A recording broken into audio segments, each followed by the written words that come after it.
2024 లేదా 25లో డిగ్రీ లేదా బీటెక్ చదివారా? సాఫ్ట్‌వేర్ జాబ్ కోసం ఎదురు చూస్తున్నారా? అయితే కోడ్ జ్ఞాన్ 100 డేస్ కోర్సులో చేరండి. జాబ్ సాధించండి. నమస్కారం సార్. నమస్తే.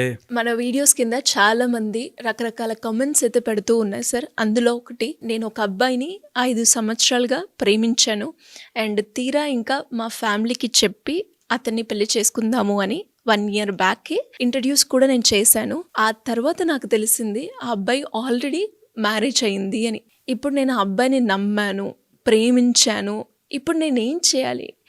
ఏం చేయాలో నాకు అర్థం కావట్లేదు అని, దీనికి నేను ఎలా ముందుకు రావాలి, ఎలా ఓవర్కమ్ చేయాలి అని అడిగింది సార్. ఏం చెప్పొచ్చు? ఎంత కాంప్లికేటెడ్ కదా. చాలా. ఎంత మనసులో ఎంత ప్రేమించి ఉంటే అట్లా 5 సంవత్సరాలు 5 సంవత్సరాలు ప్రేమించి అండ్ వాడు ఎంత తెలివిగా మేనేజ్ చేసి ఉంటే, అంటే తెలియకుండా పెళ్ళైనా కూడా ఎంత అంటే ఇంటెన్షన్ ఈజ్ రాంగ్. అంటే కొంతమంది వాంటెడ్గా శారీరకంగా కోసమే, కొంతమంది అసలు ఏమాత్రం మనసు అయ్యో పాపం తప్పు ఇది రైట్ తప్పు అనే ఆలోచన లేకుండా దే జస్ట్ చీట్ చేయడానికి ఉంటారు. నాకు తెలిసిన వాళ్ళు కూడా ఇట్లాగే డబ్బులు కావాల్సినంతసేపు డబ్బులు కావాలి, మీ ఇంట్లో డబ్బులు కావాలి తీసుకురా, నాకు ఆ మాత్రం హెల్ప్ చేయవా, అవసరం ఉంది డబ్బు తెచ్చుకోవడం.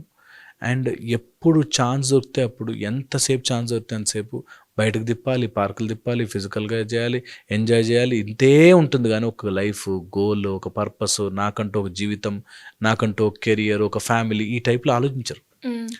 ఇలాంటి ఎవరైనా తెలిస్తే, నేను ఫస్ట్ ఎవరైతే అమ్మాయి మెసేజ్ పెట్టిందో, నేను I really want to tell her that వదిలిపడి, ఏమీ కాదు, ప్రేమ అట్లాంటి వాటి కోసం నువ్వు పక్కన నీ మనసు నువ్వు చంపుకొని బ్రతికితే no point in living like that. అంటే ఆ ప్రాసెస్ చాలా డిఫికల్ట్ కదా సార్. డిఫికల్టే కానీ థాట్స్ వస్తూ ఉంటాయి, ఆ ఆల్వేస్ మెమరీస్ ఇంపార్టెంట్. ఉంటాయి. యా, నిజం కూడా ఇది ఇంపార్టెంట్.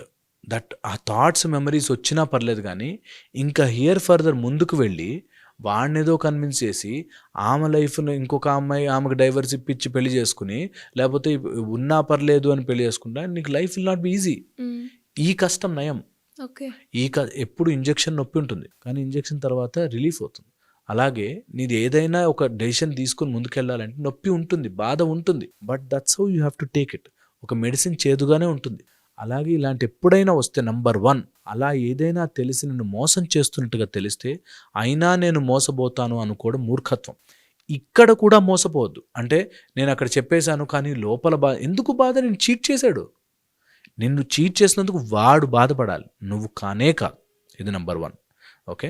అండ్ చీట్ చేస్తున్నవాడు వాడు అనుభవించాలి, వాడు బాధపడాలి. కాబట్టి నేను కేసేస్తా, నేను టైం వేస్ట్, నీ జీవితం అయిపోతుంది.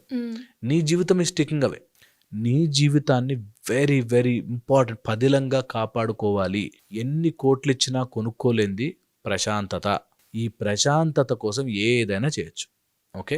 అలాంటి వాళ్ళని జీవితంలోంచి కట్ అండ్ ఎలిమినేట్. అది ఒక ఎపిసోడ్ జరిగింది అన్నది కూడా మనం మర్చిపోవాలని ట్రై చేయాలి. ఓకే. కష్టమే, నో డౌట్, అది చాలా కష్టంగా ఉంటుంది, బాధాకరంగా ఉంటుంది. వీటికి దేర్ ఆర్ మెథడ్స్, వీటికి దేర్ ఆర్ మెడిటేషన్ టెక్నిక్స్, చాలా కౌన్సిలింగ్ మెథడ్స్ ఉన్నాయి. ఫస్ట్ అండ్ ఫార్మోస్ట్ థింగ్, నాకు ఇలా జరిగింది, జరగకుండా ఉంటే బాగుండు, అతను వెనక్కి వస్తే బాగుండు. మా దగ్గరకు వచ్చేవాళ్ళు కూడా అంతే, వాడు ఆల్రెడీ మ్యారేజ్ అయిపోయింది, ఇంక 2 పిల్లలు ఉన్నారు, కానీ ఏదైనా చేసి మా దగ్గరకు వచ్చేటట్టు చేయండి సార్, ఏదైనా చేసి ఇప్పటికన్నా మారుతాడా సార్, ఇప్పటికైనా నన్ను అర్థం చేసుకుంటాడు. నిన్ను ఇంకా అర్థం చేసుకుని నువ్వు చేసినా కూడా 1 రోజు 2 రోజులు తర్వాత మళ్ళీ బుద్ధి అలాగే ఉంటుంది కదా. సో అందుకని వెరీ ఇంపార్టెంట్, అట్లాంటి వాళ్ళని, ఇంకా మ్యారేజ్ కాలేదు కాబట్టి వాళ్ళకి, కొంతమంది చేసుకుని 2-3 మ్యారేజ్లు చేసుకునే వాళ్ళు కూడా ఉన్నారు. అందుకోసం చాలా విజిలెంట్గా ఉండి, ఇట్లాంటి అమ్మయ్య నీకు చాలా మంచి జరిగింది 5 ఏళ్ళలోనే వదులుకొట్టుకోవాలి. నంబర్ 1. ఓకే. సెకండ్ వచ్చేసి, ఒకవేళ కనుక ఇట్లాంటి వాడు మన లైఫ్లో ఉన్నారంటే, నిజంగా ఆ కొంచెం ఎంక్వైరీ, ఆ కొంచెం నేను ఎవరితో తిరుగుతున్నాను, ఎవరితో మాట్లాడుతున్నాను, ఎవరిని ప్రేమించాను, వాడు ఏం చెప్తే అది ఎట్లా నేను బ్లైండ్గా నమ్మాను అనే ఒక కామన్ ఇష్యూ ఉండాలి. ఏది చెప్తే అది నమ్ముతారు తెలుసా. కొంతమంది అమ్మాయిలు అయితే, నాకు తెలుసు ఇలా పెద్ద బిజినెస్లో పెట్టాను, ఆ బిజినెస్లో డబ్బులు పోయాయి, తీసుకురా బుజ్జి, ప్లీజ్ బుజ్జి అంటే ఆమె ఇంట్లోంచి వాళ్ళ నాన్న లాకర్ నుంచి డబ్బులు తీసుకొచ్చి ఇచ్చేది. నగ ఉంటే వాళ్ళ అమ్మ నగ తీసుకొచ్చి ఇచ్చేది. వాళ్ళ అమ్మ నిద్రపోతే మెడలోంచి బంగారం చైన్ కట్ చేసి తీసుకొచ్చి, సొంత కూతురు అలా చేస్తుందని ఎవరైనా ఎక్స్పెక్ట్ చేస్తారా? ఎందుకు అంటే వాడి కోసమని. ఇన్ని చేశానండి, నన్ను మోసం చేశాడండి వాడు, అమ్మా నాన్నల దగ్గర అబద్ధం ఆడానండి వాడి కోసం, అమ్మా నాన్నని మోసం చేశానండి వాడి కోసం, అట్లాంటి వాడు మోసం చేశాడు. ఎంత బాధేస్తుందంటే చాలా చాలా మన దగ్గరకు వచ్చినప్పుడు ఏం చెప్తాం, కూర్చోమ్మా తపస్సు చేసుకో, పూజ చేసుకో, ఇంకా వదిలిపెట్టేసి మర్చిపో అని చెప్తాం.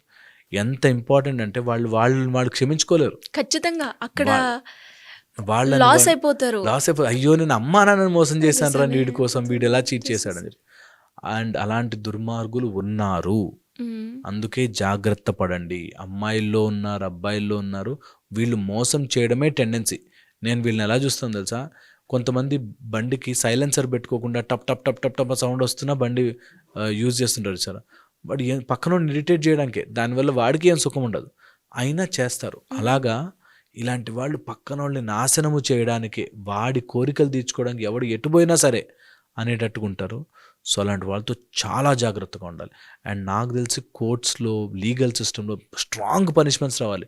ఇలా చీట్ చేసినట్టు దొరికితే మాత్రం స్ట్రాంగ్ పనిష్మెంట్స్ రావాలి. వరస్ట్ పార్ట్ ఏంటంటే ఇలాంటి వాళ్ళకి సపోర్ట్ చేయడానికి చాలామంది వెయిట్ చేస్తుంటారు. వాళ్ళకి సపోర్ట్ చేసి వాళ్ళ దగ్గర డబ్బులు, వీళ్ళ దగ్గర డబ్బులు గుంజి చాలా ఇబ్బందులు పడతారు. సో అందుకని ఇలా ఎప్పుడైనా సిచ్యువేషన్ ఫేస్ చేస్తే, 1 ఎమోషనల్గా కట్ దెమ్ ఆఫ్. 2 నువ్వు you should never feel guilty. అరే నేను ఇలా చేశానే అనే గిల్టీనెస్లోకి వెళ్ళొద్దు. ఎందుకు అంటే తెలియక ఒక నిజం అనుకుని చేసాం. తెలియని తప్పుకి మనం ఇంకెవరేం చేయాలి. ఒక అమ్మాయి నాకు ఇప్పుడు తెలుసు, విజయవాడలో ఉంటారు వాళ్ళు అక్కడి నుంచి నా దగ్గరకు వచ్చారు. అమ్మాయి ఇంట్లోంచి డబ్బులు వేస్తే కాలేజ్ ఫీజు కూడా కట్టకుండా, ఇక్కడ హాస్టల్లో ఉంటుంది, కాలేజ్ ఫీజు, హాస్టల్ ఫీజు కూడా కట్టకుండా అన్నీ వాడికి ఇచ్చేది.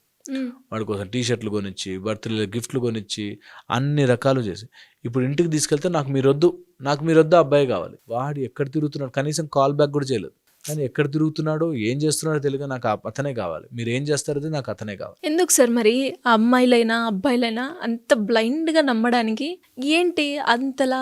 Dependence, emotional dependence. వాళ్ళు ఒక్కసారి గనక వాళ్ళని వాళ్ళు ఎంటీ అవుట్ చేసేసుకుని వాళ్ళ మీద పెట్టేస్తారో, ఇంకా నాకు అదే జీవితం అనేటట్టుగా తయారవుతారు. ఇది ఒక సైకలాజికల్ స్టేట్, అందులో ఉండిపోతారు. జూదం ఎలాగో, మందు ఎలాగో, సిగరెట్ ఎలాగో, ఇలా ఎమోషనల్ డిపెండెన్స్ కూడా అలా వదులుకోలేరు. నేను నా జీవితం ఏమైపోతుంది అనే ఆలోచన ఉండదు. నాకు వాడే జీవితం. అరే కాదు, నీకంటూ ఒక జీవితం ఉంది, నీకంటూ ఒక లైఫ్ ఉంటుంది అన్నది సంహౌ మిస్ ఇట్.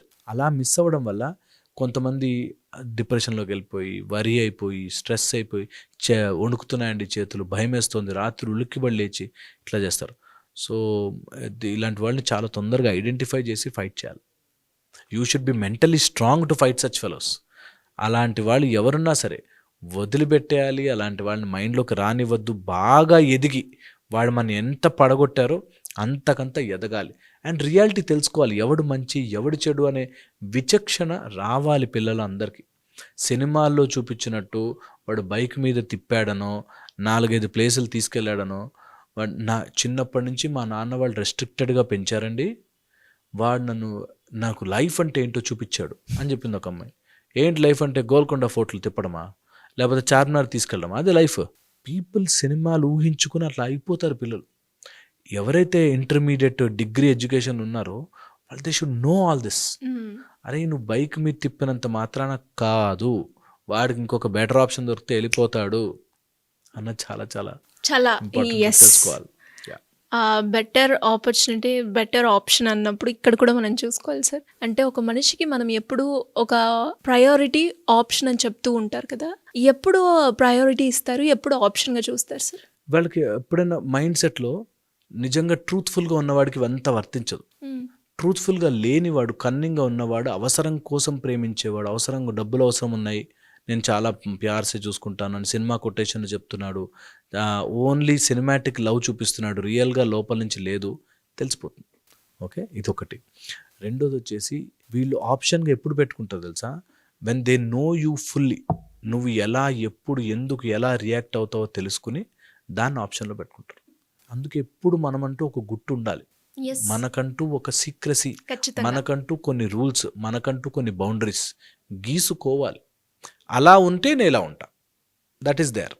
ఇలా గనక నువ్వు క్రాస్ అయితే నేను ఇలా క్రాస్ అవ్వగలుగుతాను అనేది ఎప్పుడు, అన్ని రిలేషన్స్ బాగుంటాయి, రిలేషన్షిప్స్ బాగుంటాయి. ఎప్పుడైతే మనం పూర్తిగా వాళ్ళ మీద డిపెండ్ అయిపోతాం. ఎందుకు పేరెంట్స్ దగ్గర పిల్లల మీద, వాళ్ళ మీద ప్రాణాలు పెట్టుకుంటే, నువ్వు నన్ను చంపుతున్నావు, టార్చర్ చేస్తున్నావు, పోవే అని తల్లిని అన్నవాళ్ళు ఉన్నారు. సో అలాంటి వాళ్ళు కూడా ఉన్నారు. సో అందుకనే ఎప్పుడు కూడా టూ మచ్ ఆఫ్ ఎమోషనల్ సరెండరెన్స్ అయిపోయి వాళ్ళ కాళ్ళ కింద చెప్పులాగా పడి ఉండాల్సిన అవసరం వచ్చిన రోజులు నువ్వు ఆప్షనే, నీకంటే బెటర్ ఆప్షన్ దొరికి వాళ్ళకి ఆపర్చునిటీ వస్తే వెళ్ళిపో. అందుకనే ఎప్పుడు అలా ఆప్షన్లా మారకూడదు.